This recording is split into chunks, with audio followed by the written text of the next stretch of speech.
In the final episode of Attack on Titan, Zeke Yaeger played a huge role in the rumbling, being stopped when he was beheaded by Levi, of course. However, as evident by the very low-effort readers and watchers, some people don't seem to understand his character arc, somehow. So I figured we would take the time to break down the scene between Zeke and Armin within the paths, and why this moment cements Zeke as one of the most underrated and underappreciated characters in the series.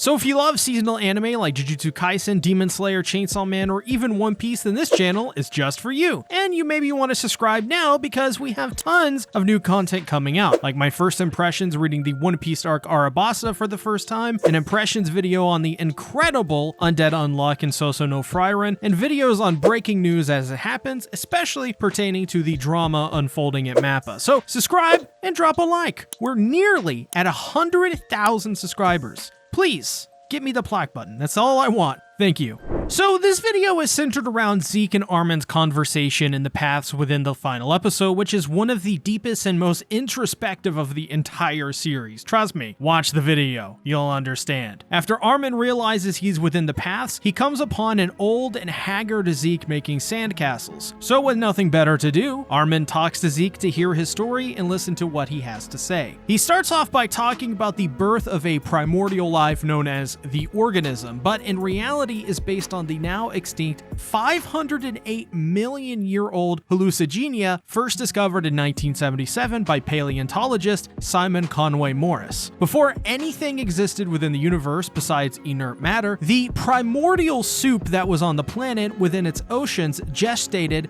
and created countless insignificant things that came in and out of being. But eventually, something survived. That organism would become to be known as hallucigenia. So, Zeke describing this explains to Armin that, in the end, the life-sustaining function of reproduction allowed the hallucigenia to multiply in number. From this, hallucigenia would literally evolve into different forms as to adapt to its environment, and for that reason, this organism would take different forms and shapes, one of them being human beings. Zeke believes that the reason it was able to evolve was through reproduction, and so the objective of those who evolved from hallucigenia are merely meant to multiply and reproduce, to take different forms and/or evolve. Adapt. As Zeke holds the sands of the paths within his fingers and lets it fall back to the sandcastle, he tells Armin that this life function is what separates us from things like sand, pebbles, and water, as none of that attempts to multiply. Its form is what it is and will always be. Despite that stagnation of existence, humans continue to multiply simply out of the punishment known only as fear. This is because the objective of life is to multiply, and thus death is the opposite of life, so humanity does everything they can out of fear to stop death. To do this, obviously, you have to simply create more of yourself, and that is achieved through birth of another being. This is important in understanding Zeke and most importantly understanding Ymir, who gave birth to all of this. Ymir Fritz simply did what any other human would do. To escape the fear of death, she created a stronger, bigger, immortal body. She created the founding Titan and used that to escape to a world where death does not exist, where the concept of time is stretched to its absolute limits. She created the paths. Armin, hearing the purpose of the paths and the origin of all life on the planet, asks Ymir what is Ymir Fritz's objective. Zeke cannot give an answer to that, but I do explain what Ymir truly wants in this video right here. If you're curious, this would just be sort of a detour in this video, so I've already done a video on that you can check out. But Zeke couldn't possibly understand why Ymir didn't defy Fritz, despite having the immense amount of power that she did. After all, she could transform into a Titan. She could rule the world itself if she wanted to. But one thing is clear to Zeke, and that was that she couldn't let go of something. As he says this, we see this brilliant shot of Ymir as a child carrying a pot and seeing Fritz kiss one of his many brides. Zeke couldn't understand that sight, but Eren did. And that is precisely why Ymir followed Eren's command and not Zeke's in Final Season Part 2, Episode 3. Eren basically could relate to Ymir's plight and what she truly was going through. So Armin asks Zeke if there is a way out of the paths, to which Zeke doesn't know. Despite that, Armin is not ready to give up yet. Though in a great moment for Zeke here, he says, "Why?" After all this time and effort, Zeke has simply given up because he can't understand Ymir. He can't understand the paths, and he seemingly cannot even understand himself. He has given up on life itself as he believes it to be meaningless. All the while, he continues to build his castles made of sand. Zeke continues on by saying that the meaning of life itself is a tragic one, ruled by fear, all brought about by the meaningless activities of life. Meaning that everything we do as people serves no purpose, as after all, we're dominated only by fear. Armin, hearing this, tells him that his friends and comrades are fighting fear itself right now. So, in a gloomful moment, Zeke simply says, "Why would it be bad to lose?" Implying that since humans are ruled by fear, why live anymore? Why not just die? It would be so much easier than living a life ruled only by what is trying to kill you after all, which is, of course, life itself. Because to live is to die. The moments before death might just bring relief. Death would set a person free, as they would not have to live a life wondering what their reasons for living even are, or have to fight fear every day. Upon hearing this, Armin picks up from the sand a leaf which was not there moments before. In this sequence, Armin remembers the times during autumn that he would race Mikasa and Eren to the tree on the hill. As he would observe Mikasa letting Eren win the race, he would take note of the wind and how it was slightly warmer with the leaves fluttering on the wind, the breeze feeling cool and nice against his skin. It felt so good just to run, and in that moment he thought that maybe the reason for his existence was for this moment. But the thing is, this wasn't the only moment. It happened when he'd read books on a cozy rainy day, or when he fed acorns to a squirrel. The time that they would all walk around the market together, just like Gabby and Falco did with Reiner and Peak before the declaration of war. These small moments, which on their own are insignificant, all add up and become incredibly precious moments for us all. As he says this, Zeke in his hand sees a baseball, while Armin still sees the same leaf as before. Armin simply says he found it buried in the sand, and the reason for that being there, well, who can say? It is a mystery. But Armin continues by saying that even though Zeke is right, that multiplying and reproduction is a needed thing, and these small, insignificant moments are not required for anything else than what they are, still, that experience is an incredibly precious thing to have. Think of it this way. The universe is filled with cold, dead rocks hurling themselves through the vast unknown. Gas giants paint the blackness. Satellites orbit them, and bits of insignificant pieces of rock, ice, precious metals, and inert matter are strewn about. Existence as a concept is a lonely one, filled with nothing to give it any meaning. That is why, for that very reason, existence is a blessing, and the moments within it are precious and infinitely few compared to the vastness of emptiness within that which we exist. For that very reason, it's imperative to enjoy these moments we have alive, because after all, to live is to die. We all have a bullet with our name on it, and nothing good can last forever. So death, really, if you think about it, is unimportant as being birth itself.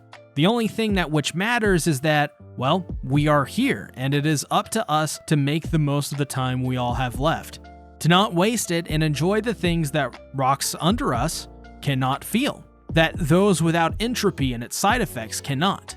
Life, whether intentional or not, is a gift meant for us and only us. Zeke remembers all of those times he would toss a baseball with Tom Saver, the man who would give him the little childhood that he had. He loved tossing that ball and catching it with him over and over as if he could never get enough of it. Of course, there was no meaning to it, but he would be happy if he could just do it again and happily play catch forever after. As he turns around, they both are met with the sight of the Titan warriors which fell before them. The Owl, Eren Kruger, Grisha Yaeger, Tom Saver, Porco Galliard, Marcel Galliard, and Ymir, their souls locked within the past have finally regained consciousness and awakened. After that, we get an incredible sequence where the former Titan warriors fight alongside those still alive to save them. Then we see something puzzling. Zeke is on top of one of the spiked spinal columns of the Doomsday Titan. Turns out, Zeke helped them awaken all of their dead friends within the paths to help, as all Eldians are connected via the paths. This is because the founder Ymir is seeking a connection of some kind. As this was happening, Armin turns around to find the King of Tall, Barklophagus himself. Zeke talks to Saver and the others and tells him that their dream didn't come to fruition, and despite him still believing that he was right, which is important, there's no reason for Zeke to change his mind about this, by the way. If it meant that he could be born again, well, he'd play ball forever. Finally, after all of this time within the past and the decades he's lived prior growing up, he understands the value of life. It wasn't to be ruled by fear, but it was to play ball with Saver. It was to be doted on by his mother or be valued as just his son by his father. Zeke has come to terms with his trauma and has now accepted himself, his parents, and Saver as what they are, and now values and cherishes them. This is why, in his final moments, Zeke's last words are, "The weather's downright lovely. If I had felt that sooner, well, after I killed so many people, that'd be asking for too much, wouldn't it?" He's noticing how lovely the weather is, which is him cherishing and valuing the small things which life gives him. Then he stops himself, after he realizes that if he just smelled the roses and felt that sooner and, well, he has no right to experience all that. He has no right to be happy. He's killed too many people to deserve those feelings because he was the one who took life away from others. This is actually him taking responsibility and empathizing with those he's killed. He finally now understands the value of life to others and why it's important to not take away life. Why life is so precious. Because death means you won't be able to experience the value of life. His character arc went full circle. Zeke's entire character has always been about him not understanding the value of life and not being able to come to terms with it. He viewed life from such a narrow viewpoint created from the abuse his parents dealt to him. He was downright traumatized as a kid and wasn't able to see life for what it actually was because he never got to really experience it. Sure, he got to play catch, but other than that, his family literally tried to get him to become a revolutionary when all he wanted to do was live a normal kid life. But despite that, I think the best part of this scene is actually simply just the sandcastle that Zeke was building throughout it. The meaning of this little thing is so significant because it's life teaching you to build a castle in your hands. You can create your outcome. You can decide what you want to and not what you want to enjoy. Life, well, it's always getting better. And the joy it brings you, all of it is around you as we speak. The trees that wither away all of its leaves during the fall, the warm breeze on a summer's day, the deer which scurried across my yard as I was actually writing this script and looked super majestic, or the nice book you're reading. Maybe, hopefully, even the video you're watching right now. Enjoy what you have.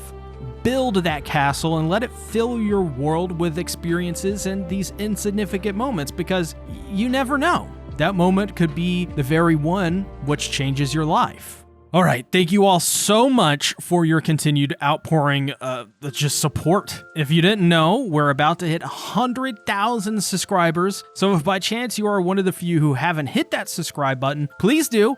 We have one final push. And if everyone watching this video right now hit that subscribe button, we would have 100,000 subscribers. So everyone, right now, let's take a moment to pause and hit that subscribe button. 3, 2, 1.